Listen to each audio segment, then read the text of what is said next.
రణరంగం కాని చోటు భూస్థలమంతా వెదికినా దొరకదు. గతమంతా తడిసెను రక్తమన కాకుంటే కన్నీళ్లతో.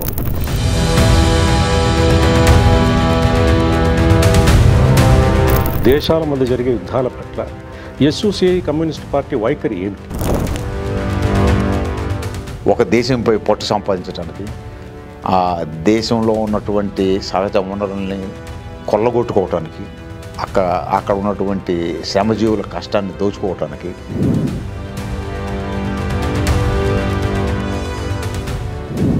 పెట్టుబడిని అక్కడ ఎగుమతి చేసి ఆ పెట్టుబడిని ఉపయోగించి అక్కడ చౌకగా దొరుకుతున్నటువంటి సహజ వనరుల్ని అలాగే శ్రమశక్తిని దోచుకొని వాళ్ళ లాభపడటం. ఎలాంటి కారణం లేకుండా ఇరాన్ పైన దాడులు చేయడం, అదేవిధంగా అమెరికా కూడా ఇజ్రాయెల్కి వత్తాసు పలుకుతూ ఇరాన్ పైన దాడి చేయడం, అసలు దీన్ని ఎలా విశ్లేషిస్తారు మీరు? అసలు యుద్ధాలు జరగని ప్రదేశం ఏదైనా ఉందా ప్రపంచంలో నేడు? మహాహంతకుల లిస్టుల్లో డొనాల్డ్ ట్రంప్, నెతన్యాహు, పుటిన్ వీళ్ళు కూడా చేస్తారు.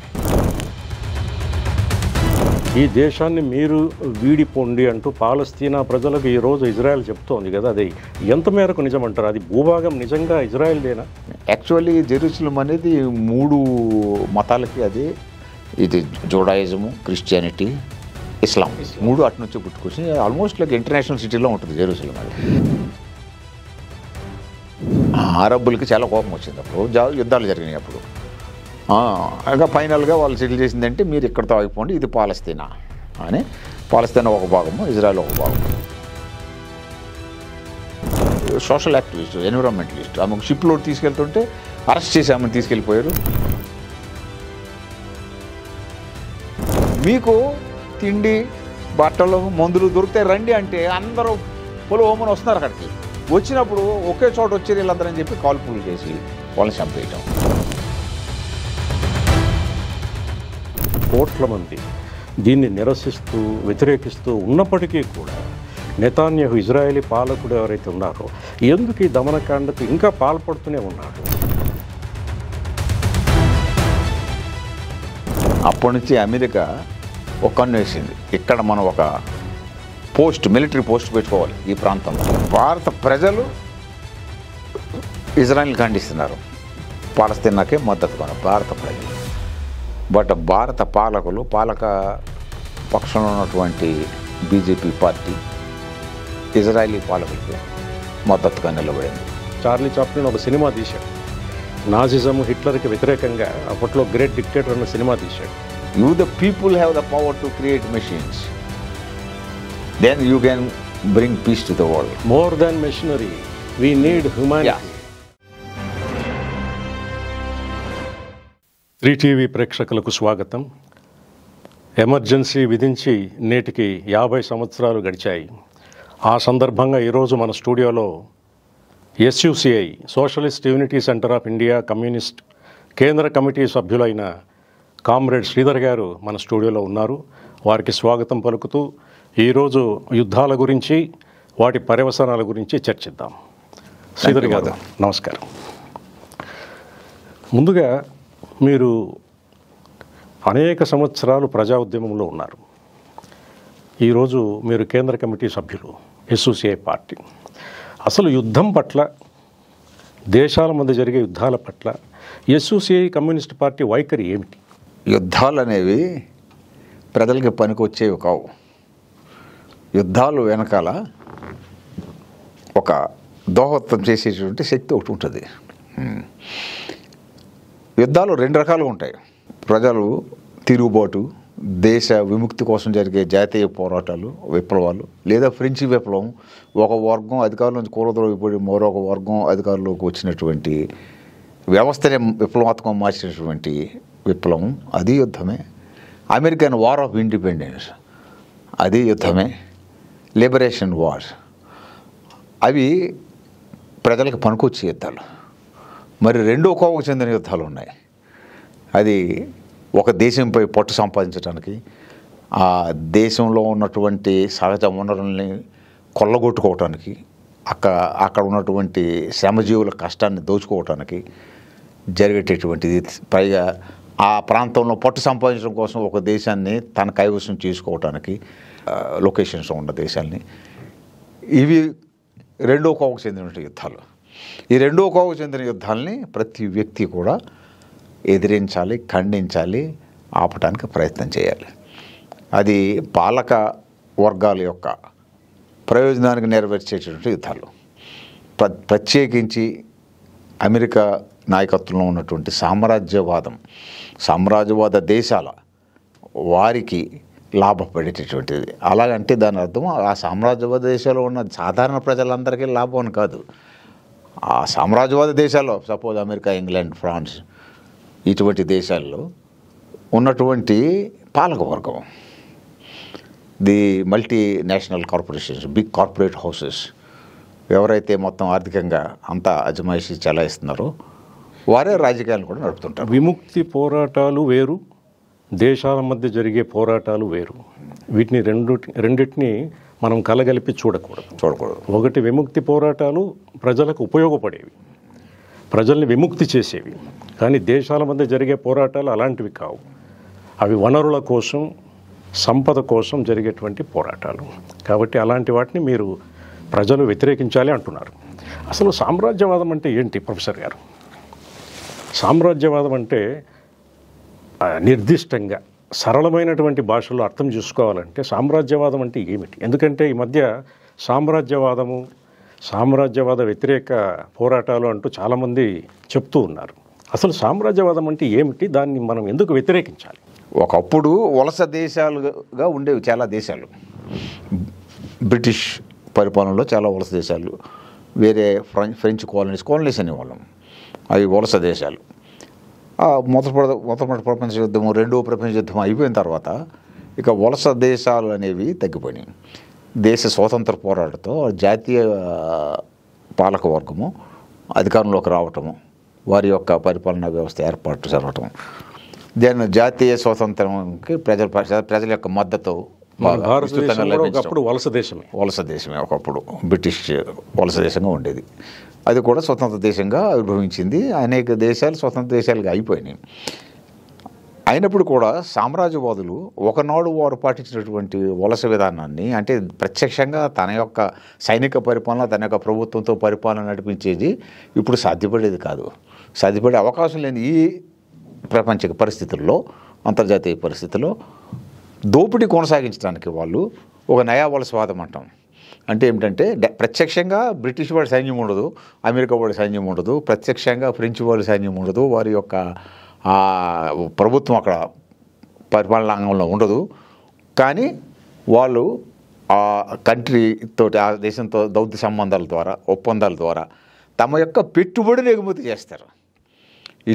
ఈ సామ్రాజ్యవాదం అనేది ఏంటంటే వస్తువులను అక్కడ అమ్మటం కాదు, కమోడిటీస్, వస్తువులు అమ్మకూడదు. పూర్వం బ్రిటిష్ వాళ్ళు తన వస్తువులు ఇక్కడ అమ్ముకునేవారు, అమ్ముకుని లాభం చేసుకున్నారు. వాళ్ళ యొక్క బట్టలు కానీ, లేకపోతే కత్తులు, చాకులు, లేకపోతే స్పూన్లు, కాస్మెటిక్స్ ఇవన్నీ ఇక్కడ తెచ్చి అమ్ముకునేవారు వస్తువులు. ఇప్పుడు అలా కాదు.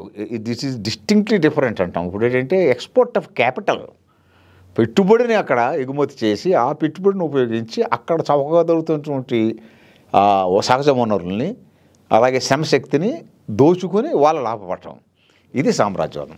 ఈ సామ్రాజ్యవాదం అనేది యుద్ధాలకి దారితీస్తుంది. అంటే ఒక దేశము ఇంకొక దేశంలో తమ పెట్టుబడిని ఎగుమతి చేయడాన్ని సామ్రాజ్యవాదం అనొచ్చు అని అంటాము. ఎందుకు? ఇప్పుడు ఆ దేశంలోనే పెట్టుబడి పెట్టొచ్చు కదా. ఇప్పుడు ఒక దేశం ఉంది, ఇప్పుడు అమెరికా ఉంది.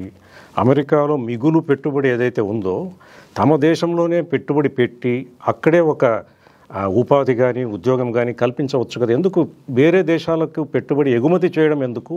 అక్కడ ఉన్నటువంటి శ్రమశక్తిని కానీ, వనరులు కానీ దోచుకోవడం ఎందుకు? వాళ్ళకి మార్కెట్ అనేది విస్తృతంగా కావాలంటే ప్రపంచంలోకి వెళ్ళాలి. మార్కెట్ అంటే ప్రజల యొక్క కొనుగోలు శక్తి. వాళ్ళు అక్కడ కొనుక్కోవాల్సినవన్నీ కొనేసుకున్నారు. కార్లు, సపోజ్ ఉదాహరణ మోటార్ కార్లు అనుకోండి. ఒకప్పుడు అమెరికాలో ప్రతి వ్యక్తి కార్లు కొనేసుకున్నాడు. కానీ వీళ్ళకి అక్కడ ఉత్పత్తి జరుగుతుంది ఇక్కడ. దానికి అక్కడ మార్కెట్ లేదు. సో ఆ వస్తువులను అమ్మటానికి విదేశాలకు పోయి అక్కడ అమ్ముతారు వాళ్ళు. సో తమ దేశంలో మార్కెట్ కుంచుకుపోతున్నప్పుడు ఇతర దేశాలకి వెళ్ళటం జరుగుతుంది. తమ దేశంలో మార్కెట్ ఎగ్జాస్ట్ అయిపోయినప్పుడు కుంచుకుపోవటం కాదు. సో ఇతర దేశాల్లో అమ్ముకోవాల్సిన పరిస్థితి అది. సో అక్కడ రెండు దేశాలు ఒకే దేశంలో రెండు సామ్రాజ్య దేశాలు అమ్మటానికి మార్కెట్ కోసం వెళ్ళినప్పుడు పోటీ పడుతుంది. ఈ పోటీలో ఒక్కోసారి ఒప్పందాల ద్వారా తేలుతుంది, ఒక్కోసారి యుద్ధాల ద్వారా వాళ్ళని తేల్చుకుంటారు. అంటే ఈ యుద్ధాలన్నీ దేశాల మధ్య జరిగే యుద్ధాలన్నీ ఇలాంటి యుద్ధాలనేనా మీ అభిప్రాయం? సామ్రాజ్యవాద దేశాల అంటాము, బేసిక్ కాజ్ అదే యుద్ధాలు. మిగతాది నేను చెప్పినట్లుగా అక్కడ ఉన్నటువంటి స్ట్రాటజిక్ ప్లేస్ అయితే దాని మీద పట్టు సంపాదించడం కోసము, తర్వాత అక్కడ ఉన్న సహజ వనరులు సహజ వనరులు అసలు వాటిని రవాణా చేయడానికి కావాల్సిన అవకాశం ఉంటే అక్కడ ఇప్పుడు ఇరాన్ మీద జరిగే యుద్ధం అటువంటి బ్యాక్గ్రౌండ్లోకి వస్తుంది. అక్కడ సహజ వనరులు ప్రత్యక్షంగా కొల్లగొట్టుకోలేరు వాళ్ళు, బట్ అక్కడ చమురు సమృద్ధిగా దొరుకుతుంది. అక్కడ చుట్టుపక్కల మిడిల్ ఈస్ట్ ప్రాంతంలో ఆ చమురుని మనము హస్తగతం మొత్తంగా తీసుకోవడానికి లేదు, ఎక్కువ వాటా దాంట్లో వ్యాపారం చేసుకుంటూ ప్లస్ దాన్ని ట్రాన్స్ఫర్ చేయడానికి ట్రాన్స్ఫర్ రూట్స్ ఉంటాయి. వీటి మీద ఆధిపత్యం చెలాయించడం కోసము వాళ్ళు ఈ యుద్ధానికి పాల్పడే అవకాశం ఉంటుంది.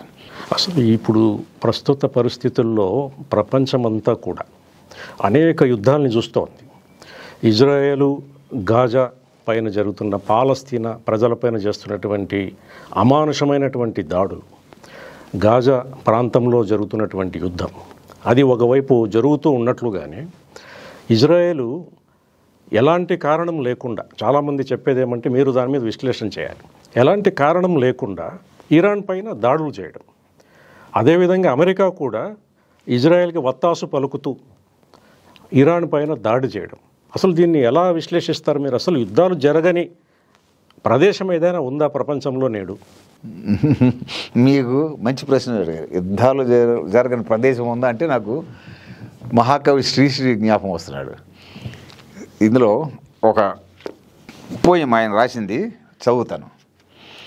దేశ చరిత్రలో ఏ దేశ చరిత్ర చూసినా ఏమున్నది గర్వకారణం, నరజాతి చరిత్ర సమస్తం పరపీడన పరాయణత్వం, నరజాతి చరిత్ర సమస్తం పరస్పరాహరణోద్యోగం, నరజాతి చరిత్ర సమస్తం రణరక్త ప్రవాహసిక్తం, బేభత్స రస ప్రధానం, పిశాచగణ సమావాకారం, నరజాతి చరిత్ర సమస్తం దరిద్రులను కాల్చుకు తినడం, బలవంతులు దుర్బల జాతిని బానిసలను కావించారు, నరహంతలు దరాధిపతులై చరిత్రమును ప్రసిద్ధికెక్కిరి, రణరంగం కాని చోటు భూస్థలమంతా వెదికినా దొరకదు, గతమంతా తడిసెను రక్తమున కాకుంటే కన్నీళ్లతో, చల్లారిన సంసారాలు, మరణించిన జనసందోహం, అసహాయుల హాహాకారం చరిత్రలో మూలుగుతున్నవి, వైషమ్యం, స్వార్థపరత్వం, కౌటిల్యం, ఈర్ష్యలు, స్పర్ధలు, మాయలతో మారు పేర్లతో చరిత్ర గతి నిరూపించినవి. చెంగిస్ ఖాన్, తామర్లేన్, నాదిర్ షా, గజ్నీ, ఘోరీ, సికందర్ ఎవడైతేనే ఒక్కొక్కడు ఒక మహాహంతకుడు. నాకు ఇక్కడ ఏమనిపిస్తుంది అంటే ఈ మహాహంతకుడు లిస్టుల్లో డొనాల్డ్ ట్రంప్, నెతన్యాహు, పుటిన్ వీళ్ళు కూడా చేర్చాలి. సో వీళ్ళు కేవలం తమ యొక్క ప్రయోజనం కోసము, గుప్పెడు మంది ప్రజల యొక్క ప్రయోజనం కోసము అనేక మంది అమాయకుల ప్రజల యొక్క ప్రాణాలని బలి తీసుకుంటారు వాళ్ళు. అంటే జరుగుతున్నటువంటి ఇరాను పైన జరుగుతున్నటువంటి దాడులు అయితేనేమి, అమెరికా చేస్తున్నటువంటి దాడులు అయితేనేమి, ఇవన్నిటినీ కూడా ఆ నేపథ్యంలోనే చూడాలంటారు. ఆ నేపథ్యంలోనే చూడాలి. ఇప్పుడు గజా స్ట్రిప్ నెతన్యాహు ఏమన్నాడు, నేను గజాని తుడిచిపెట్టేస్తాను అన్నాడు. ఎందుకు అలా అన్నారు ఆయన? ఎందుకలా అన్నాడు, అక్కడ పాలస్తీనా మీద పట్టు సంపాదించుకోవాలని వాళ్ళు. పాలస్తీనా ప్రాంతంలో హమాస్ అనేటటువంటి సంస్థ వాళ్ళు అధికారానికి వచ్చారు. గజా అనే చోట వాళ్ళు పరిపాలించుకుంటున్నారు. వాళ్ళకి యాక్చువల్లీ బుష్ ప్రెసిడెంట్గా ఉన్నప్పుడు మద్దతు కూడా తెలిపాడు ఆయన. ఇక్కడ ప్రజాస్వామిక వాదులు వచ్చే కంటే మతపరమైనటువంటి హమాస్ వస్తేనే మంచిది, మనకు అనుకూలంగా ఉంటుంది అని చెప్పి ఆయన ఆనాటి ఇజ్రాయెల్ గవర్నమెంట్కి చెప్పి అక్కడ ఉన్నటువంటి జ్యూస్ని, యూదులందరినీ కూడా గజా నుండి వెనక్కి వచ్చేయమన్నాడు. కొన్ని వేల మంది వెనక్కి వెళ్ళిపోయారు, వదిలేసేది. ఆ విధంగా హమాస్ అధికారంలో రావడానికి వాళ్ళు తోడ్పడి, తర్వాత హమాస్ తమ మాట వింటారేమో అనుకున్నారు, వాళ్ళు వినలేదు. వాళ్ళు మా స్వపరిపాలన, మాది మా విముక్తి అని చెప్పి వారి యొక్క ప్రభుత్వాన్ని వాళ్ళు నడుపుకుంటున్నారు. కానీ ఇజ్రాయెల్ చేస్తున్న వాదన ఇది మా భూభాగము, ఇది మా దేశము, ఈ దేశాన్ని మీరు వీడిపోండి అంటూ పాలస్తీనా ప్రజలకు ఈరోజు ఇజ్రాయెల్ చెప్తోంది కదా, అది ఎంత మేరకు నిజమంటారు? అది భూభాగం నిజంగా ఇజ్రాయెల్దేనా? కాదు, అది ఇజ్రాయెల్కి ఇవ్వబడింది. ఇది ఇజ్రాయెల్ కాదు. రెండో ప్రపంచ యుద్ధంలో యూదుల మీద జరిగినటువంటి ఊచకోత నుండి ప్రపంచవ్యాప్తంగా సానుభూతి ఉంది వాళ్ళ మీద. వాళ్ళు ఎప్పటి నుంచో మాకు యూదులందరికీ ఒక చోట జెరూసలేం ఆ ప్రాంతంలో మేము అక్కడికి వెళ్ళి సెటిల్ అవ్వాలి అని. యాక్చువల్లీ జెరూసలేం అనేది 3 మతాలకి అది ప్రాధాన్యత, పవిత్ర స్థలం, పవిత్ర ప్రదేశం. అబ్రహామిక్ మతాలు అంటారు. అబ్రహాం మతం, ఇది జూడాయిజము, క్రిస్టియానిటీ, ఇస్లాం 3 అటు నుంచి పుట్టుకొచ్చి ఆల్మోస్ట్ లైక్ ఇంటర్నేషనల్ సిటీలో ఉంటుంది జెరూసలేం అది. సో ఆ ప్రాంతం చుట్టూ మేము ఉండాలి అనేటువంటి ఒక డిమాండ్ వాళ్ళు ఎప్పుడూ లేవనెత్తారు. మరి దానికి అక్కడ అమెరికా మద్దతు తెలిపి తోడ్పాటు కలిగించి ఓడలలో తీసుకొచ్చి దేశంలో ఎక్కడో ప్రపంచంలో దేశాల్లో యూదులు ఉన్నారు. మన భారతదేశంలో గుంటూరులో కూడా కొంతమంది ఉంటారు యూదులు. వాళ్ళకి సినాగోగ్స్ అని ఆలయాలు ఉంటాయి. కేరళలో ఉన్నారు, ఢిల్లీలో ఉన్నారు.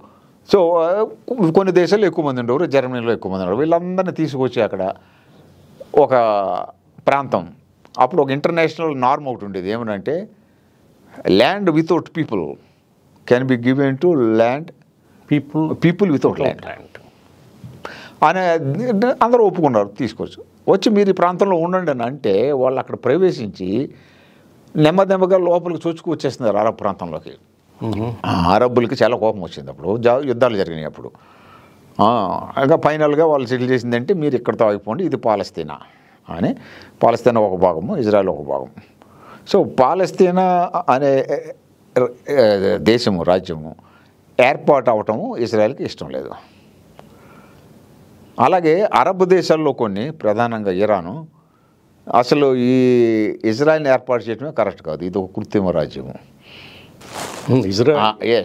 ఇజ్రాయెల్ని మనం సముద్రంలో గెంటేయాలి వాళ్ళని అనేటటువంటి డిమాండ్ చేసినటువంటి ఇరాన్ ఒకప్పుడు చేసింది ఆ డిమాండ్. ఇరాన్ చరిత్ర చాలా గట్టి దేశం. అది ఏ దేశం మీద దాడి చేయలేదు ఇరాన్. అరబ్ దేశాల్లో ఉన్న ఏ దేశాలకు దాడి చేసి వాటికి సహకారం అందించేది, మిలిటరీ సహకారం అందించేది. ఇప్పుడు హెజ్బొల్లా అనేది లెబనాన్లో ఉందంటే దానికి మరో రకంగా చెప్పాలంటే పాలస్తీనా ప్రజలకు మద్దతుగా ఇరాన్ నిలబడి ఇజ్రాయెల్కి వ్యతిరేకంగా ఉండేది. అయితే వాళ్ళలో కూడా లోపల డెమోక్రటిక్ డిమాండ్స్ వచ్చినాయి. ఇరాన్ కూడా ఒకప్పుడు షా పరిపాలన, ఆ తర్వాత కోమిని, ఆ తర్వాత కామిని, వాళ్ళలో జరిగిన డెమోక్రటిక్ మూవ్మెంట్ దృష్ట్యా కూడా ఇంటలెక్చువల్స్ ప్రజలు మాట్లాడటం వల్ల వాళ్ళు కూడా ఓకే ఇజ్రాయెల్ ఉండనండి 2 స్టేట్ పాలసీ అని వచ్చింది. అంటే ఇజ్రాయెల్ పాలస్తీన్ 2 రాజ్యాలు బోర్డర్లు గీసి ఎవరు వాళ్ళు సోవరెన్ డెమోక్రటిక్ అధికారాలతో ఉండాలి, ఎవరెవరిని కెలకూడదు ఎవరెవరిని. అంతే. మేము ఇరాన్ ఎవరిని దాడి చేయలేదు కదా, నోవేర్. ఇరాన్ ఎవరికి థ్రెట్ కాదు. అది వాళ్ళు అనుకున్నది అంటే ఇజ్రాయెల్ ఇబ్బంది, ఇజ్రాయెల్ ఇప్పుడు అక్కడ ఉండకూడదు అన్న వాళ్ళు ఓకే ఇజ్రాయెల్ ఉండొచ్చని. ఈ సమయంలో ఇజ్రాయెల్ తను ఏర్పాటైనందుకు ఎంతో సంతోషించి ప్రపంచానికి కృతజ్ఞతా భావంతో ఉంటే పర్వాలేదు. ఆ కృతజ్ఞతా భావం లోపించింది ఇజ్రాయేలీ పాలకులకి. వాళ్ళు చొచ్చుకుపోతున్నారు అరబ్ దాంట్లోకి. ఎంత చొచ్చుకుపోతారంటే అరబ్ ల్యాండ్లో క్రిస్టియన్స్ ఉన్నారు, ముస్లిమ్స్ ఉన్నారు. వాళ్ళు అరబ్ క్రిస్టియన్స్, అరబ్ ముస్లిమ్స్ అంటారు. సో వాళ్ళిద్దరి మనుగడకే అది వ్యతిరేకంగా తయారవుతుంది. సో ఇక్కడ హమాస్ తమ సొంత పరిపాలన పెట్టుకోవాలని అన్నప్పుడు గాజా స్ట్రిప్లో వాళ్ళు కొన్ని డిమాండ్స్ పెట్టారు. మా యొక్క సిటిజన్స్ని మీరు పట్టుకున్నారు, వదిలేయండి, లేదంటే మీ యూదుల్ని మేము పట్టుకుంటాము, వదలము మీ సైనికుల్ని. ఇలా ఒప్పందం చేసినప్పుడు ఖాతరు చేయలేదు నెతన్యాహు. అంతకుముందున్న వాళ్ళు కూడా ఖాతరు చేయలేదు. ఎప్పటికప్పుడు అక్కడ వాళ్ళని అణచివేత. 2022లో అధికారానికి వచ్చినప్పుడు ఈ బెంజమిన్ నెతన్యాహు తన పార్టీ అయిన లిక్విడ్ పార్టీకి 120 సీట్లు కలిగిన పార్లమెంట్లో 32 సీట్లు గెలుచుకున్నాడు. దాంతో ప్రభుత్వం ఏర్పాటు చేయటం కష్టము. కాబట్టి ఇతర మిత్ర పార్టీలతో కలుపుని ఇతర పక్షాలతోటి ఓ కూటమి ఏర్పాటు చేసుకొని ఎలాగోలాగా 64 సీట్ల వరకు వచ్చాడు. కాబట్టి ఆయన 120 సీట్లు ఉన్న పార్లమెంట్లో 64 సీట్లు అంటే తక్కువ మెజారిటీతో అధికారానికి వచ్చాడు. అది ఎప్పుడు ఊడిపోయేలాగా, అంటే తుమ్మితే ఊడిపోయే ముక్కులాంటి ప్రభుత్వం, దేశంలో అనేక సమస్యలు వస్తున్నాయి, వ్యతిరేకత పెరుగుతుంది. ఇటువంటి సమయంలో యుద్ధం అనేది సృష్టించి యుద్ధాన్ని కొనసాగితే ప్రజలందరి మద్దతు తనకి వస్తుందనేటటువంటి ఒక ఊహ కూడా ఆయనకు ఉంటుంది. ఎందుకంటే యుద్ధ సమయంలో అందరూ ఏకమైపోయి మన దేశ ప్రయోజనము, జాతీయ ప్రయోజనము, దాన్ని కాపాడుకోవటానికి మన మధ్యన ఉన్న వైషమ్యాలను మనం పెంచుకోకూడదు అని ఈవెన్ ప్రతిపక్ష పార్టీలు కూడా అన్ని పాలక పార్టీకి మద్దతుని ఇస్తాయనేది ఒక పాయింట్. మోస్ట్ హ్యూమానిటేరియన్ క్రైసిస్ ఎక్కడుందంటే గజా స్ట్రిప్లో. అవును, ప్రతిరోజు హిట్లర్ టైంలో కూడా దారుణంగా జరుగుతుంది. మీకు కనీసం పసిబిడ్డల్ని కూడా వదలకుండా, పసిబిడ్డల తలల్ని, మొదలని ఇంటర్నేషనల్ నార్మ్ దారుణమైనటువంటి ఇంటర్నేషనల్ నార్మ్ ప్రకారము 2 దేశాలు కాన్ఫ్లిక్ట్లో ఉన్నప్పుడు, యుద్ధం జరుగుతున్నప్పుడు అక్కడికి వెళ్ళినట్టు హ్యుమానిటేరియన్ ఎయిడ్ అయితే ఉందో దాన్ని ఎవ్వరూ ఆపకూడదు. అంతర్జాతీయ దాన్ని సహకరించి అందేలా చూడాలి. యుద్ధంలో గాయపడిన వాళ్ళు, వృద్ధులు, మహిళలు, పసిపిల్లలు, ఆహారం లేక విలువలు ఆడిపోతున్న ప్రజలకి, వాళ్ళకి కొంచెం నోటికి తినడానికి ఒక ముందన్న ఉండాలి అనుకుంటే దాన్ని ఎవరైనా అందిస్తుంటే సహకరించాలి. అది ఇంటర్నేషనల్ నార్మ్. ఇప్పుడు ఇజ్రాయెల్ ఏం చేస్తుంది? సహకరించట్లేదు సరే కదా, అడ్డుకుంటుంది. మొన్న గ్రెటా థన్బెర్గ్, ఆమె సోషల్ యాక్టివిస్ట్, ఎన్విరాన్మెంటలిస్ట్, ఆమె షిప్లో తీసుకెళ్తుంటే అరెస్ట్ చేసి ఆమెను తీసుకెళ్ళిపోయారు. ఓకే, నువ్వు అరెస్ట్ చేయొచ్చు, అంతర్జాతీయ వాటర్స్ ఇవి, ఇంటర్నేషనల్ వాటర్స్లో ఉన్నావు నువ్వు అని. ఆ షిప్ని ఎందుకు తీసేయాలి? నువ్వు ఆమెను అరెస్ట్ చేసి షిప్ని తీసుకెళ్ళి పంచిపెట్టు అక్కడ. సరే, నువ్వు పంచిపెట్టలేదు సరే, కుట్ర ఏం జరుగుతుందంటే అక్కడ మీకు తిండి, బట్టలు, మందులు దొరుకుతాయి రండి అంటే అందరూ పొలమని వస్తున్నారు. అక్కడికి వచ్చినప్పుడు ఒకే చోట వచ్చారు వీళ్ళందరూ అని చెప్పి కాల్పులు చేసి వాళ్ళని చంపేయటం. ఇది ఎలా వెళ్తుంది? నెతన్యాహు కామెంట్ చేశాడు కదా, ఏమైనా కామెంట్ కదా ప్రకటించాడు, నేను గజాన్ని తుడిచిపెట్టేస్తాను, ఒక్కడు లేకుండా చేసేస్తాను మొత్తం అని. ఎంత అమానుషమైనది ఇది! తిండి లేక నాకేవో శరణార్థులు, మాకు తిండి వస్తుందని నువ్వు అనౌన్స్ చేసేవు, అది తీసుకోవడానికి అక్కడికి వస్తే వాళ్ళ మీద కాల్పులు. This is happening.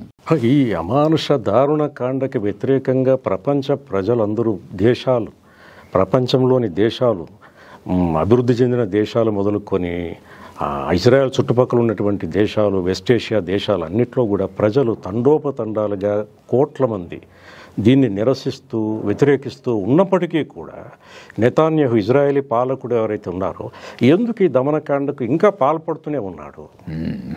చాలా కీలకమైన ప్రశ్న, మంచి ప్రశ్న. అమెరికా దన్ను, అంతకంటే ఏమీ లేదు.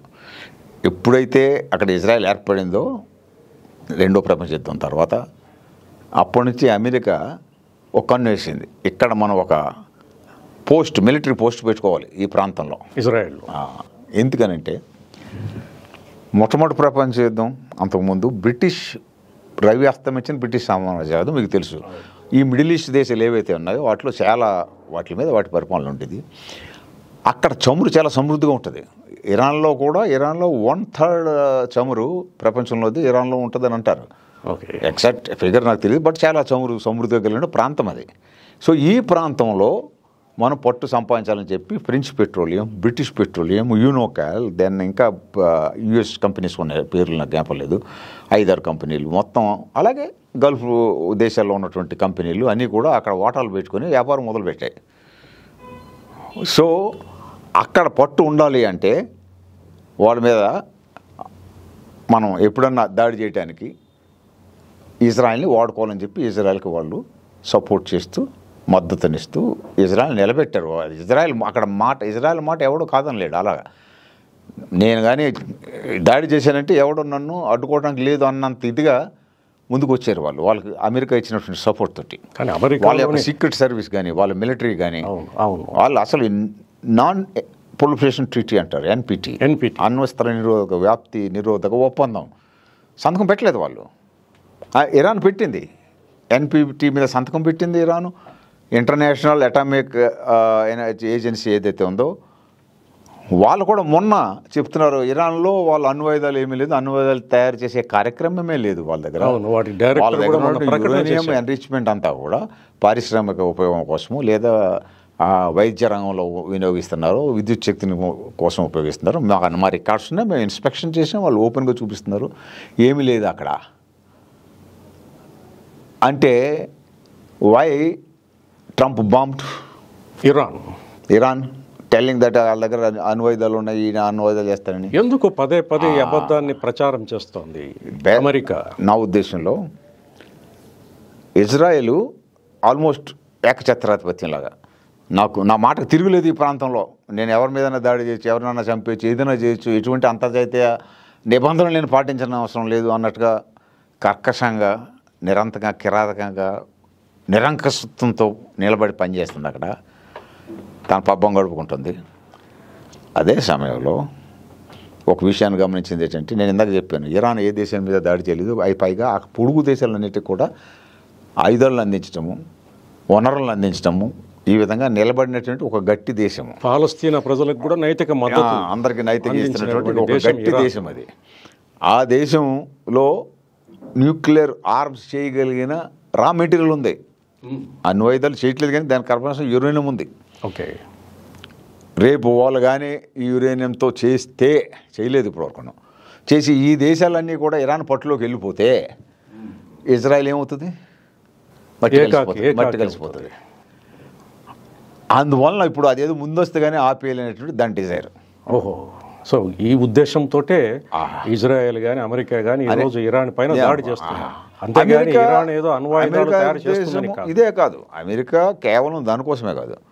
అమెరికా ఉద్దేశం ఏంటంటే చిచ్చు పెట్టడము, కొట్లాట పెట్టడము, ఆయుధాలు అమ్మటము, ఇది అమెరికా పద్ధతి. ఇదంతా ఇప్పుడు అక్కడ అణ్వాయుధాలు లేదని తెలిసినా కూడా అణ్వాయుధాలు ఉన్నాయండి సడన్లీ అమెరికా వెళ్ళి బాంబు చేయటము, దెన్ తర్వాత ఏమో సీజ్ ఫైర్ అంటాము. ఎలా ఉందంటే ఇద్దరిని కొట్లాటకు దింపి ట్రంప్ అక్కడ బాంబులు వేసి భయోత్పాదన సృష్టించి, ఏమంటే వీళ్ళ దగ్గర అణ్వాయుధాలు ఉన్నాయి, అవి ఎప్పుడన్నా పైకి వస్తాయి కాబట్టి దానికి వీరుడుగా నేను బాంబులు వేసాను అని ఎవరిని ఎక్కువ చెప్తున్నట్టు, ఎవరికి? ప్రపంచ ప్రజల కంటే కూడా ఎక్కువ ఇజ్రాయెల్కి చెప్పినట్లు లెక్క. ఇజ్రాయెల్ పాలకులకి జాగ్రత్త, వీళ్ళ దగ్గర అణ్వాయుధాలు వచ్చేస్తాయి, వచ్చినాయి అంటే మీ పని అయిపోయింది, కాబట్టి మీ తరపున నేను అక్కడ బాంబు వేసాను అని చెప్పటం. కానీ ట్రంప్ అధికారానికి రాకముందు, ఒబామా అధికారంలో ఉన్నప్పుడు ట్రంప్ ప్రెసిడెన్షియల్ ఎలక్షన్స్కి నిలబడతాడు అని తెలిసినప్పుడు ఆయన వరుసగా ట్వీట్స్ చేశారు. ఏమని? ఒబామా ఎప్పటికైనా ఇరాన్ మీద దాడి చేస్తాడు చూడండి, ప్రజల యొక్క దృష్టి మళ్లించడానికి ఆయనకు ఇరాన్ ఒక సాకుగా ఉంటుంది, ఇరాన్ పైన యుద్ధం ప్రకటిస్తాడు ఒబామా చూసుకోండి అంటూ అదొక బూచిగా అమెరికన్ ప్రజల ముందర చూపిస్తూ వచ్చి తాను శాంతి కాముకుడునని, ఎక్కడైనా యుద్ధాలు జరిగితే తనే ఆపుతానని ఆ ప్రొజెక్షన్ చేసుకుంటూ వచ్చి ఈరోజు ట్రంప్ అధికారంలోకి వచ్చిన తర్వాత మనం ఆయన పాత్రని చూస్తున్నాం. మొన్న జరిగినటువంటి ఇక్కడ కానీ ఇప్పుడు జరుగుతున్నటువంటి యుద్ధంలో కానీ నేరుగా యుద్ధంలో తనే దాడికి పాల్పడడం, తర్వాత యుద్ధ విరమణ ప్రకటనలు చేయడం, ఇదంతా చూస్తుంటే అసలు భారతదేశం యొక్క పాత్ర ఏమిటి అనే అనుమానం కూడా కలుగుతుంది. గతంలో కూడా పాలస్తీనా ప్రజలపైన ఇజ్రాయెల్ జరిపినటువంటి దాడుల్ని ఖండిస్తూ భారతదేశం అనేక సార్లు 80లోనేమి 90లోనేమి అనేక సార్లు పాలస్తీనా ప్రజలకు అండగా నిలబడింది. అప్పట్లో ఉన్నటువంటి PLO, పాలస్తీనా లిబరేషన్ ఆర్గనైజేషన్, దానికి అధ్యక్షుడుగా ఉన్నటువంటి యాసర్ అరాఫత్కు కూడా మన దేశంలో ఆయనకు ఆతిథ్యం ఇచ్చాం, అనేక సార్లు పిలిపించాం, ఆయనకు అండగా నిలబడ్డాం. యుఎన్లో కూడా మనం ఆ తీర్మానాలు చేస్తుంటే ఇజ్రాయెల్కి వ్యతిరేకంగా దాన్ని సమర్థించాం. కానీ ఈరోజు ఇంత దారుణంగా, ఇంత నగ్నంగా ఇజ్రాయెల్ పాలస్తీనా ప్రజలపైన, ఇరాన్ పైన దాడులు చేస్తూ ఉంటే భారతదేశం పాత్ర ఏ విధంగా ఉంది? అసలు సమర్థిస్తున్నట్ట, లేకపోతే ఇది తటస్థంగా ఉన్నట్ట? అసలు ఎలా అనిపిస్తుంది మీకు? మీ పార్టీ వైఖరి? భారత ప్రజలు ఇజ్రాయెల్ ఖండిస్తున్నారు, పాలస్తీనాకే మద్దతుగా భారత ప్రజలు. బట్ భారత పాలక పక్షంలో ఉన్నటువంటి బీజేపీ పార్టీ ఇజ్రాయలీ పాలకులకి మద్దతుగా నిలబడింది. అంతేకాకుండా ఎవరన్నా ఉద్యమాలు చేస్తుంటే ఇక్కడ పాలస్తీనాకు మద్దతుగా వాళ్ళని అరెస్ట్ చేస్తుంది భారతదేశ ప్రభుత్వం. లాస్ట్ ఇయర్ జరిగింది అలాగా. అంటే కంప్లీట్ రివర్సల్. భారతదేశ పాలక వర్గము ఇజ్రాయెల్తో వ్యాపార సంబంధాలు కాంగ్రెస్ పార్టీ అధికారంలో ఉన్నప్పుడు కూడా మొదలైనవి. ఇప్పుడు మరింత ఎక్కువ వాళ్ళు ఒప్పందాలు పెట్టుకుంటున్నారు ట్రేడ్. కానీ భారతదేశం ఇరాన్తో ఒకవేళ ఒప్పందాలు పెట్టుకుంటే మీరు అన్నట్టు ఇజ్రాయెల్ చమురు సంపద ఎక్కువగా ఉన్న దేశాల్లో ఇజ్రాయెల్ ఉంది అంటున్నారు. భారతదేశం కనుక ఇరాన్తోనే ఒప్పందం చేసుకుని ఇజ్రాయెల్కి వ్యతిరేకంగా నిలబడితే భారతదేశానికి అంతిమంగా అది లాభిస్తుంది కదా. మరి ఎందుకు వీళ్ళు దాన్ని కాదని ఇజ్రాయెల్తోటే ఎందుకు ఎక్కువ స్నేహాన్ని ప్రకటిస్తున్నారు? దాని పక్షాన్ని ఎందుకు నిలబడుతున్నారు? అమెరికా ఉందని ఒకటి. రెండవది మతపరమైనటువంటి ధోరణి కూడా భారత పాలక పార్టీకి ఉంటుంది. దాని దృష్ట్యా కూడా వాళ్ళు అరబ్ దేశాలు వ్యాపారం కోసం వెళ్తారు, బట్ ఇజ్రాయెల్కి సపోర్ట్గా ఉండాలని భావిస్తారు. సో ఎకనామికల్లీ ఆల్సో వాళ్ళు ఇజ్రాయెల్తో సపోర్టు, ఐడియాలజికల్లీ కూడా ఇజ్రాయెల్కి సపోర్ట్గా ప్రస్తుత ప్రభుత్వం ఉంటుంది. యుద్ధాలు జరిగినప్పుడు సామ్రాజ్యవాదులకి, పెట్టుబడిదారులకు, పారిశ్రామికవేత్తలకు రెండు రకాలుగా లాభాలు వస్తాయి. ఒకటి, యుద్ధ సామాగ్రిని, మిలిటరీ ఉత్పత్తుల్ని ఉత్పత్తి చేయటము, కొనుగోలు చేయటము, అమ్మకం చేయటము, ఆర్మ్స్ డీలింగ్, ఆర్మ్స్ సెల్లింగ్. అది కాగా రెండో వైపున ఆ యుద్ధంలో ఛిద్రం చేసి నాశనం చేసినటువంటి కట్టడాలు, భవనాలు, రోడ్లు, ఆనకట్టలు, ఎయిర్పోర్ట్లు, హాస్పిటల్స్ ఏవైతే ఉన్నాయో వాటిని అన్నింటినీ కూడా మళ్ళీ పునర్నిర్మించటం, కన్స్ట్రక్షన్ అంటాం. ఈ కన్స్ట్రక్షన్ కూడా ఒక పెద్ద మార్కెట్. ఈ రెండింటిని చూసి ప్రతి దేశం కూడా యుద్ధంలో ఎటువైపు నిలబడాలి అనేది కూడా వాళ్ళు ఆలోచించుకుంటూ ఉంటారు. ఇక్కడ భారతదేశము ఇరాన్ వైపు వెళ్తే మనకి చమురు దొరుకుతుందా, అటువంటిప్పుడు ఇరానే సమర్థించాలి కదా, ఇజ్రాయెల్ ఎందుకు సమర్థిస్తుంది అని అన్నప్పుడు ఈ ప్రశ్న కూడా ఒకసారి మనం వేసి చూసుకోవాలి. ఇజ్రాయెల్తో కలవటం వల్ల ఎక్కువ లాభం ఉందంటే అట్టే కలిసిపోతారు. ఏదేమైనా వెనకాల అమెరికా దన్ను లేకపోతే ఇజ్రాయెల్ ఇంత దారుణంగా ప్రవర్తించడానికి అవకాశం లేదు. అది మెయిన్ పాయింట్. అమెరికన్ సామ్రాజ్యవాదం వారి యొక్క లాభం కోసం, ఈ ఏరియాలో పట్టు కోసము ఇజ్రాయెల్ని ఒక పోస్ట్గా పెట్టి ఇజ్రాయెల్ నిలబెడుతుంది. Israel is the military post of USA. Officially పైకి చెప్పకపోయినా జరిగేది అదే. దాన్ని ఖండించి దాన్ని ఎదుర్కోగల శక్తి ఇరాన్కి మాత్రమే ఉంది. అక్కడ సౌదీ తొత్తు అమెరికాకి. సో ఆ ఇరాన్ యొక్క బలం చూసి భయపడుతున్నారు వాళ్ళు. దాని నుండి ఈ యుద్ధం అనేది జరుగుతుంది. నౌ రెండో పాయింట్, వెరీ ఇంపార్టెంట్ పాయింట్, ఈ యుద్ధం ఇప్పుడు యుక్రెయిన్ యుద్ధం జరుగుతుందండి. రష్యా ఉక్రెయిన్ పైన దాడి 2 సంవత్సరాలు దాటిపోయింది.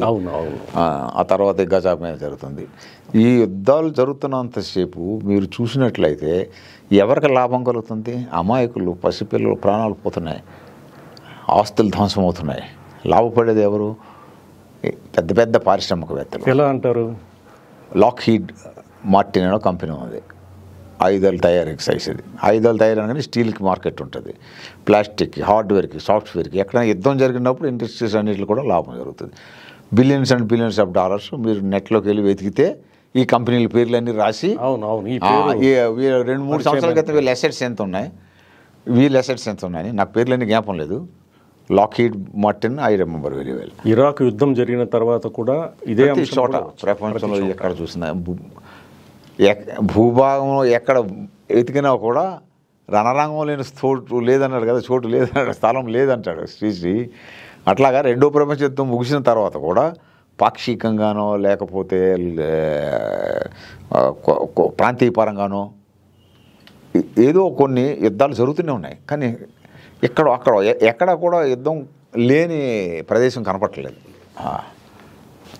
కానీ అమెరికా నేడు ఏకఛత్రాధిపత్యం వహిస్తున్నటువంటి ఈ నేపథ్యంలో ఒకప్పుడు రష్యా బలంగా ఉన్నప్పుడు, రష్యా సోషలిస్టు రాజ్యంగా ఉన్నంత కాలం, దానికి స్టాలిన్ నాయకత్వం వహించినంత కాలం ఈ అమెరికా ఇలాంటి దుస్సాహసానికి పాల్పడిన సందర్భాలు మనకు కనిపించవు. అప్పుడు కోల్డ్ వార్ అని కూడా అనేవాడు. ఆ కోల్డ్ వార్ పీరియడ్లో ఎప్పుడు కూడా అమెరికా ఇప్పుడు చేస్తున్నటువంటి దాడులైతేనేమి, యుద్ధాలైతేనేమి ఇంత ఓపెన్గా, ఇంత బరి తెగించి చేసిన సందర్భాలు లేవు. ఎందుకంటారు? అసలు కోల్డ్ వార్లో అసలు యుద్ధాలే జరగలేదా? అసలు కోల్డ్ వార్లో రష్యా నాయకత్వంలో, సోవియట్ యూనియన్ నాయకత్వంలో సోషలిస్ట్ శిబిరం బలంగా ఉన్నంత కాలము యుద్ధాలు జరగలేదు. సోషలిస్ట్ శిబిరం అంటే యుద్ధం అవసరమైనప్పటికీ కూడా సామ్రాజ్యవాదులకి, అంటే అమెరికా ఒకటి కదా, అమెరికా, ఇంగ్లాండ్, ఫ్రాన్స్. సోషలిస్ట్ శిబిరం అంటే ఏంటంటారు? మొట్టమొదటి ప్రపంచ యుద్ధం అయిపోయిన తర్వాత మొట్టమొదటిగా ప్రపంచంలో సోవియట్ సోషలిస్ట్ ఒక కార్మికవర్గ రాజ్యంగా ఆవిర్భవించింది. యాజమాన్యం కార్మికవర్గంది అయినప్పుడు వాళ్ళు లాభం కోసం ఉత్పత్తి చేయరు, లాభం కోసం ఇతర దేశాలతో వ్యాపార ఒప్పందాలు కూడా చేసుకోరు. సో ఇందాక నేను చెప్పాను కదా, యుద్ధానికి ప్రధాన కారణం యాజమాన్యం. నేను యజమానిగా ఉండాలి, ఈ ఓనర్లకి ఈ ఆస్తికి నేను యజమానిగా ఉండాలి దగ్గర కొట్లాట, తగవు, యుద్ధం. మొత్తం సమాజంలో ఉన్నటువంటి మెజారిటీ ప్రజలు కార్మికులే యజమానులుగా ఉన్నటువంటి సోషలిస్ట్ వ్యవస్థలో అటువంటి కొట్లాటలు, తగవులు తావు ఉండదు వాటికి. సో వాళ్ళు ఇతర దేశాలు కూడా కొల్లగొట్టుకోవాలనుకోరు. అవసరమైతే ఇతర దేశాలకు సహాయం చేస్తారు. అలాంటి దాఖలాలు ఉన్నాయండి. అలాంటిది దాఖలా ఇప్పుడు లేవు, జరిగినాయి దాఖలాలు. ఉన్నప్పుడు సోవియట్ యూనియన్ అధికారంలోకి వచ్చినప్పుడు, సోవియట్ యూనియన్ 1920లో ఏర్పడింది. మొట్టమొదటి ప్రపంచ యుద్ధం అయిపోయిన తర్వాత, ఆ తర్వాత హిట్లర్ నాయకత్వంలో ఫ్యాసిజం దూసుకొస్తున్నప్పుడు దాన్ని చిత్తుగా ఎవరు ఓడించలేకపోయారు. అమెరికా కానీ, ఇంగ్లాండ్ కానీ, ఫ్రాన్స్ కానీ. రెండవ ప్రపంచ యుద్ధంలో దేశాలన్నీ పాదాక్రాంతం అయిపోతున్నాయి అమెరికాకి. అప్పుడు రష్యా జర్మనీకి పాదాక్రాంతం అయిపోతున్నప్పుడు రష్యన్ ఎర్రసేన స్టాలిన్ నాయకత్వంలో ఎదుర్కొన్నప్పుడు వారు చిత్తుగా ఓడిపోయి వారు ఆక్రమించిన దేశాలన్నీ ఖాళీ చేసి వెళ్ళిపోవాల్సి వచ్చింది. Poland, Hungary, Romania, Bulgaria, Albania, ఇవన్నీ. ఈవెన్ సోవియట్ రష్యాలో దాదాపు సగం దూరం కూడా జర్మనీలో సగం దూరం వెళ్ళిపోయి అక్కడ బెర్లిన్ దగ్గర చిత్తగా ఓడిపోయారు. హిట్లర్ ఆత్మహత్య చేసుకుని చచ్చిపోయాడు. అయిపోయింది. అక్కడ రెండో ప్రపంచ యుద్ధం ముగించిన ఘనత ఎర్రసేనది, సోవియట్ ఎర్రసేనది, స్టాలిన్ది. దాన్ని నేను చెప్పడం కాదు, విన్స్టన్ చర్చిల్, బ్రిటన్ యూకే అధినేత, ఆయనే ఒప్పుకొని అమెరికా అధ్యక్షుడు రూజ్వెల్ట్ కూడా hats off, salute to the Soviet soldiers, Soviet army అన్నారు. స్టాలిన్ అనలేదు ఆయన. దెన్ బట్ రూజ్వెల్ట్ అన్నపోయినా Churchill told he is the hero of war Stalin అని వజ్రాలు పొదిగిన ఒక ఖడ్గాన్ని బహుకరించి పంపించాడు అక్కడికి స్టాలిన్కి. ఎందుకు నువ్వు ఎండ చేసావు వారిని. So that is a fact. So అప్పుడు ఏమైంది, ఆ ఎర్రసేన ఈ దేశాలన్నింటినీ విముక్తి చేసి జర్మనీ కబంధ హస్తాల నుండి వెనక్కిపోయేటప్పుడు ఆయా దేశాల్లో హిట్లర్ ఫ్యాసిజానికి వ్యతిరేకంగా పోరాటం చేస్తున్న శక్తులకి అధికారాన్ని ఇచ్చి వచ్చేసినప్పుడు ఆ దేశాలన్నీ కూడా ప్రజాస్వామిక దేశాలుగా ఏర్పడినాయి. డెమోక్రటిక్, పీపుల్స్ డెమోక్రటిక్, జనతా ప్రజాస్వామ్య దేశాలు అంటాం. అంటే ప్రజలు ఉన్న సోషలిస్ట్ దేశాలుగా తర్వాత అవన్నీ ఏర్పడినప్పుడు ఈ సోషలిస్ట్ దేశాలన్నీ కూడా రష్యా యొక్క అడుగుజాడలో నడిచేవి. సో అది ఒక సోషలిస్ట్ శిబిరం ఏర్పడింది. ఇది చూసి సామ్రాజ్యవాదులు అమెరికా, ఇంగ్లాండ్, ఫ్రాన్స్, కెనడా వాళ్ళు భయపడ్డారు. మన దేశాల్లో కూడా అటువంటి విప్లవాలు వస్తాయేమో, సోషలిస్ట్ విప్లవాలు, ఎర్ర జెండాలు రెపరెపలాడుతున్నాయి ప్రతి చోట. సో వాళ్ళు ఏమన్నారంటే, ఇప్పుడు ప్రపంచ యుద్ధంలాగా మరలా యుద్ధం వస్తుందేమో, మరలా యుద్ధం వస్తే మనల్ని రక్షించేది ఎవరు, కాబట్టి మనం అంతా ఒక కూటమిగా ఏర్పడదాము అని కొన్ని వార్ బ్లాక్స్ ఏర్పాటు చేసుకున్నారు. నేటో అంటారు, NATO, North Atlantic treaty organization. Then దాంతోపాటు SEATO, south eastern treaty organization, south east Asian treaty organization SEATO. Then central treaty organization. ఎందుకని ఆయా ప్రపంచంలో ఉన్నటువంటి వివిధ ప్రాంతాల్లో ఉన్న దేశాలను కలుపుకొని, సెంటో అనగానే ఇరాన్, ఇరాక్ వీటిని కలుపుకొని ఒక కూటమి. దెన్ సియాటో అనగానే ఇటు ఫిలిప్పీన్స్ వీటిని కలుపుకొని, పాకిస్తాన్. దెన్ నేటో అంటే కెనడా, అమెరికా, ఇంగ్లాండ్, ఫ్రాన్స్ వీటిని కలుపుకొని వాళ్ళ ఒప్పందం ఏంటంటే, మనం ఒక వార్ బ్లాక్గా ఉండి మన దేశంలో, మన కూటమిలో ఏ దేశం మీద దాడి జరిగినా మన అందరి మీద దాడి జరిగినట్టుగా మనం పరిగణించి ఎదుర్కొనాలి. మన సేనలు ఉమ్మడి సేనలు ఉండాలి అనేది. వార్ బ్లాక్ ఏర్పడినప్పుడు దెన్ వార్సా ప్యాక్ట్ అని సోషలిస్ట్ దేశాలన్నీ కలిపి ఒక శిబిరం ఏర్పరచుకున్నాయి. ఆ వార్సా ప్యాక్ట్లో సోషలిస్ట్ దేశాలన్నీ కలిపి ఉంటాము. ప్రపంచంలో శాంతిని పరిరక్షించడానికి ఒక పెట్టని కోటలాగా పనిచేశారు వాళ్ళు. అంటే ఎక్కడ యుద్ధం జరిగినా ఆపాలి మనం. ఓన్లీ మన దేశాల మీదనే కాదు, మన కూటమిలో ఉన్న దేశాల మీదనే కాదు. సామ్రాజ్యవాదుల యొక్క కుట్ర ఏమిటంటే సోషలిజం రాకుండా ఉండటం కోసము ఒకవేళ సోషలిస్ట్ దేశాల నుంచి కానీ ఏమైనా సహాయం వస్తే ఏదైనా దేశంలో విప్లవం దాన్ని అడ్డుకోవాలి మనం అనేది. వార్సా ప్యాక్ట్ అది కాదు, అన్యాయంగా ఏ దేశం మీద దాడి జరిగినా రావాలి, మన దేశం మీద జరిగితే తప్పకుండా రావాలి అనేది. ఎనీవే ఈజిప్టు ఒకసారి 1956లో తన సూయజ్ కెనాల్ అనేది ఈజిప్ట్ దేశం గుండా వెళ్తుంది. ఈ కాలువ మీద యాజమాన్యం మాది అని ప్రకటించింది. నేషనలైజ్ చేస్తాడు, ప్రాపర్టీస్ నేషనలైజ్ చేసుకుంటూ దేశంలో ఉండేటువంటి కాలువ గతంలో బ్రిటిష్ వాడు పరిపాలించినప్పుడు అసలు ఆ కాలువ నిర్మాణం జరిగింది ఫ్రెంచ్ ప్రభుత్వం ఇప్పుడు 200 సంవత్సరాల క్రితము. సో అది ఫ్రెంచ్ వాళ్ళు యాజమాన్యం ఉంటుంది. తర్వాత బ్రిటిష్ వాడు పరిపాలనలోకి వెళ్ళినప్పుడు బ్రిటిష్ యొక్క వలస దేశం వెళ్ళినప్పుడు బ్రిటిష్ వాడు కూడా కొంత వాటా ఎక్కువ వాటా పెట్టుకున్నాడు. ఏదైతేనే అది వాళ్ళు ఇజ్రాయెల్ కూడా కొంత ఉండేది. సో ఈ 3 దేశాలు ఆధిపత్యంలో ఉన్నటువంటి సూయజ్ కెనాల్ని మా దేశం స్వతంత్రంగా ఒక సార్వభౌమ దేశంగా ఎదిగింది కాబట్టి డెవలప్ అయింది, ఆవిర్భవించింది కాబట్టి ఇది మాది అని వాళ్ళు నేషనలైజ్ చేసినప్పుడు Nasser I think Egypt leader ఇజ్రాయెల్కి, ఫ్రాన్స్కి, ఇంగ్లాండ్కి కోపం వచ్చింది. వెంటనే వాళ్ళు యుద్ధాన్ని ప్రకటించారు. ఇది ఎన్నో సంవత్సరం?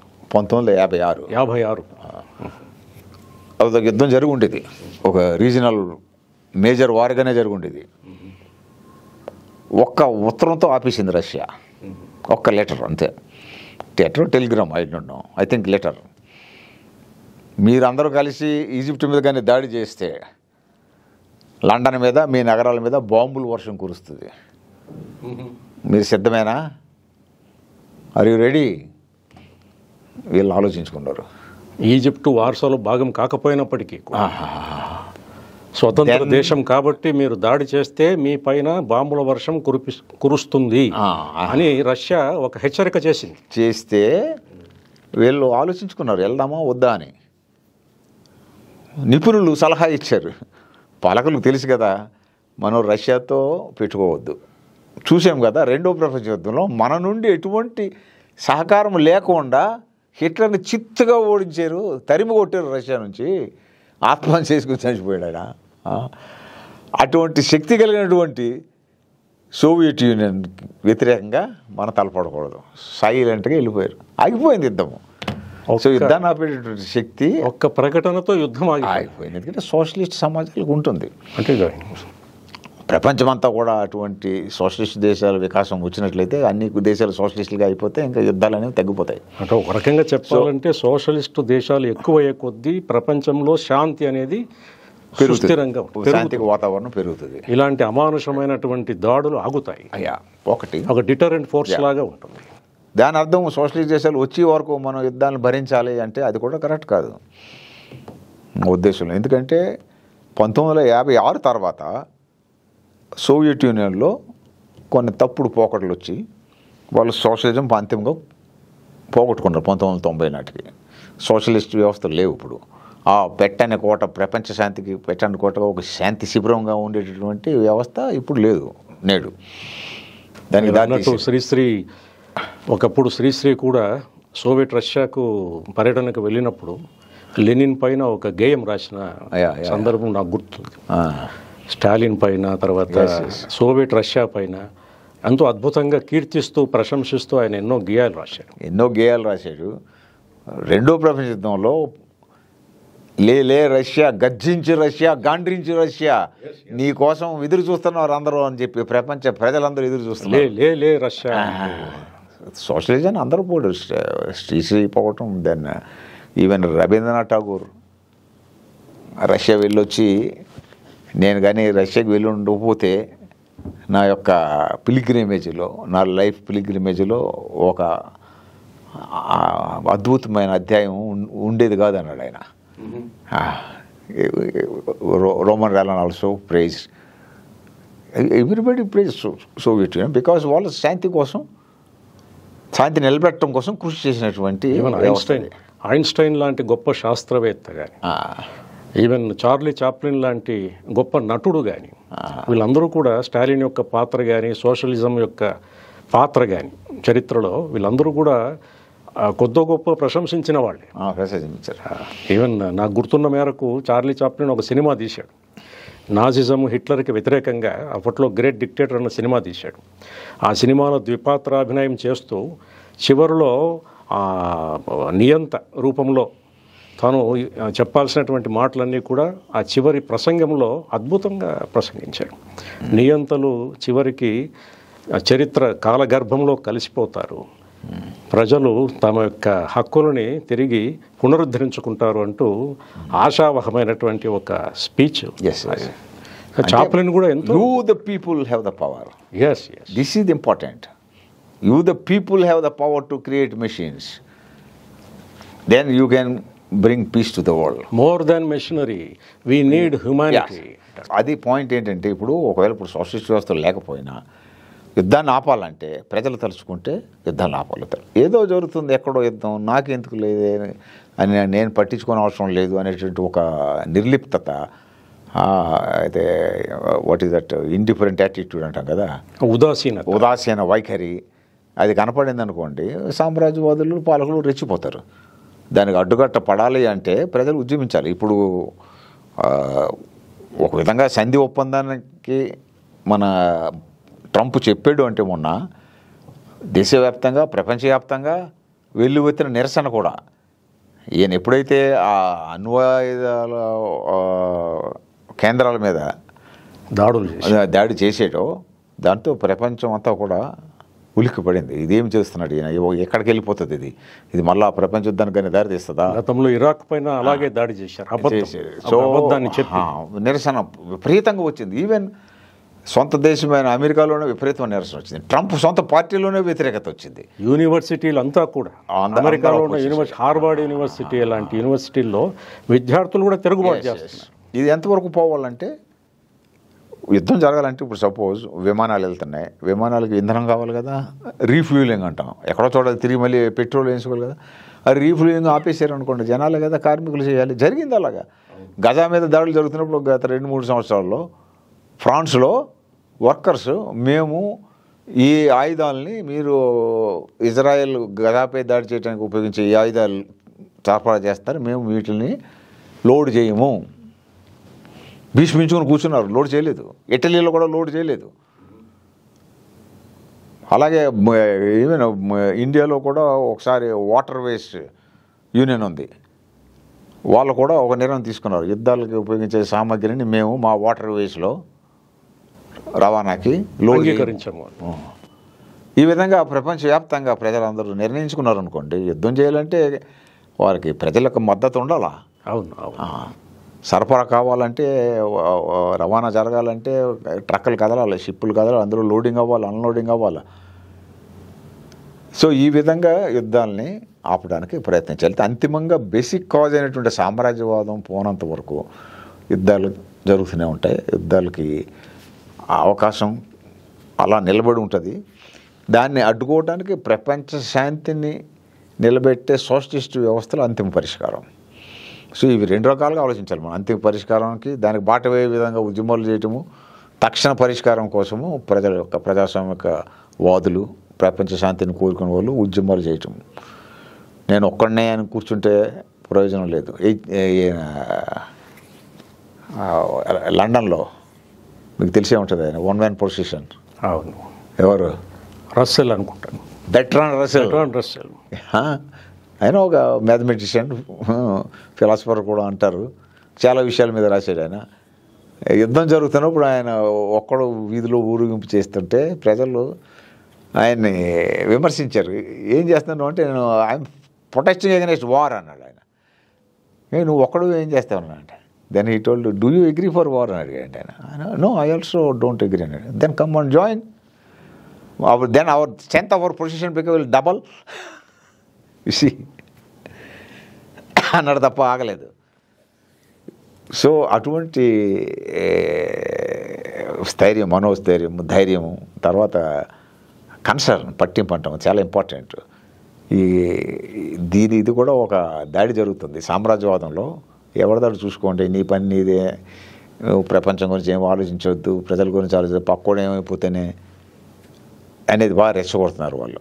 బట్ అయినప్పటికీ కూడా ప్రజలు పెద్ద ఎత్తున తిరుగుబాటు చేశారు. ఎందుకంటే ఇక్కడ జరుగుతున్న ఈ అమానుష కృత్యాలు అనేవి హృదయాలను కలిచివేస్తున్నాయి. ఏమాత్రం కొంచెం సెన్స్ ఉన్న వ్యక్తి అయినా కూడా స్పందిస్తున్నాడు. సో ఇదే ఆశ మనకి.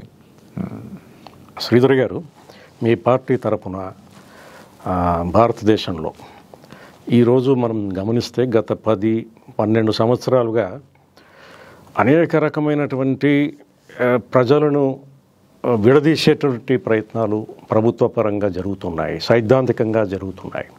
మతం పేరుతో, కులం పేరుతో, ప్రాంతం పేరుతో, భాష పేరుతో రకరకాలుగా ప్రజల్ని విడగొట్టే ప్రయత్నము, వాళ్ళ మధ్య అనైక్యతను తీసుకొచ్చే ప్రయత్నాలు ముమ్మరంగా జరుగుతున్నాయి. దీనివల్ల కూడా ఒక రకంగా ఒక బలమైనటువంటి ఉద్యమం ముందుకు రాకపోవడానికి ఇది కూడా ఒక కారణం అని అనుకోవచ్చా? ఎలా మీరు ఈ పరిస్థితిని మీరు చూస్తారు? ప్రజల డిమాండ్లపైన ఐక్య ఉద్యమాలు చేయడం ఒకటే పరిష్కారం.